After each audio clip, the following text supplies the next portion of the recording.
Back to the local vibe. We are both very excited to talk to our next guest. This weekend, actor Nick Offerman will be performing in Greensboro. You may recognize him from hit TV shows like Parks and Rec or HBO's The Last of Us. On Saturday, you can see him live in person for a special show at the Steven Tanger Center for Performing Arts. And here he is. Now to tell us more about it, let's say good morning to actor, author, and humorist Nick Offerman. Good morning, Nick. Good morning. Thank you for having me. Absolutely. Your voice is so iconic. I just have to laugh there for a second. So, humorist versus comedian. It's something maybe I know I don't understand, but a lot of people might not too. Can you explain the difference? Yeah, comedians are funny in a way and also talk faster than humorists. I don't write jokes, and yet people seem to laugh at the slow way in which I speak. So I felt like it would be misleading to call myself a comedian. We do have a great time and the audience laughs a lot, but I can't tell you why. Well, that's all right. That seems to be part of your shtick, and that is why I'm sure your tour is going to be very successful. Kicking off tomorrow, what can audiences look forward to? Well, I play songs on the guitar, and they're a lot of fun, and often quite stupid. There's a song about my Herculean lovemaking career with Megan Mullally. There's a song about minding one's manners. The audience might be surprised to discover some scandalous information I've unearthed about the late, great Gordon Lightfoot with some of his music. Wow. And the new big hit is a song about an anomalous sex act enjoyed by young people that can best be described using the peach emoji. Okay. Wow, wide-ranging show there, Nick. So while I we're cover on everything. I was going to say, while we're on the subject of that, is this show appropriate for children, or should we just get the babysitter and let the kids stay home? I mean, if you brought your kids, it would be quite educational, but perhaps a little too much so. Okay. Yeah, maybe avoiding conversations that parents have to have. It just cuts out the middleman. Tough car ride home, for sure. Yeah. Well, is your show influenced at all? We know you just released a book where the deer and antelope play. Is that going to be a part of this too? Well, I sort of have an ideology or an agenda that I get across to the audience about making things with my hands, about taking an interest in where my food comes from and how we treat the farmers of our nation, or mistreat more like, and just how we use our natural resources. So that's what my book is about, and that finds its way into my show as well. Okay. Awesome. It sounds terrific. Yeah, and we know that you were on the show making it, so that makes sense as to why you are very passionate about this. People also probably know you from Parks and Rec, Ron Swanson, and he had a big love of nature, being in the woods, very outdoorsy. But we hear you also have a love of nature that's brought you to our area, the Blue Ridge Mountains, before. Can you tell us about that experience?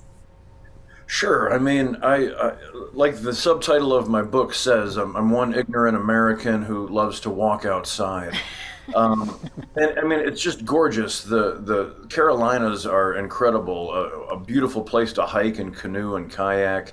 But when I think about hiking in the Carolinas, the first thing that comes to mind is 12 Bones Barbecue Restaurant in Asheville. Ooh. So I guess that's on brand for the actor who played Ron Swanson. Lots of meat, yeah. It really is, and obviously kind of goes with your love for nature as well, too. Nick, your career started long ago, even before you got your break on Parks and Rec. I'm a big fan of the drama The West Wing, and I've watched that series from beginning to end. I can't even tell you, way too many times, too.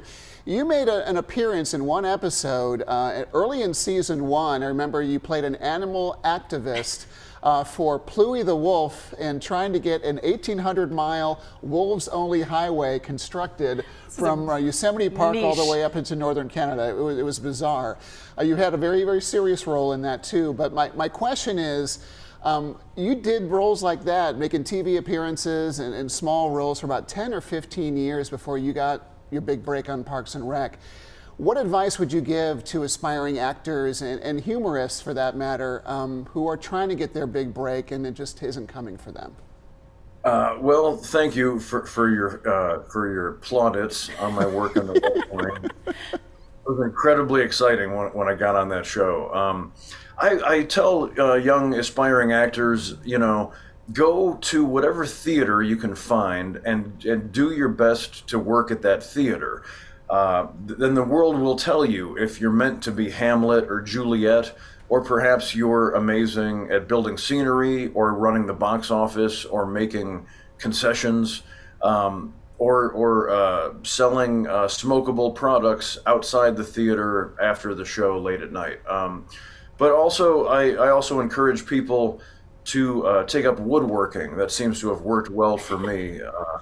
The more canoes I built, the better my acting career went. You know what? I don't know if any actor's ever gotten that advice before, so I think they'll have to really appreciate that and take that under advisement. Yeah.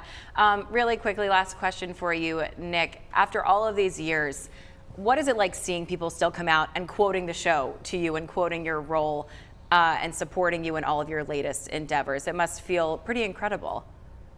It really does. It's the world telling me that I won the lottery again and again by landing on a show created by Mike Schur with such a good heart as Parks and Rec. And I'm one of many collaborators in this sort of alchemy, this goulash that people continue to find comforting. And so I'm just grateful that what we do is medicinal. When you get into this business, you want your storytelling to do people some good.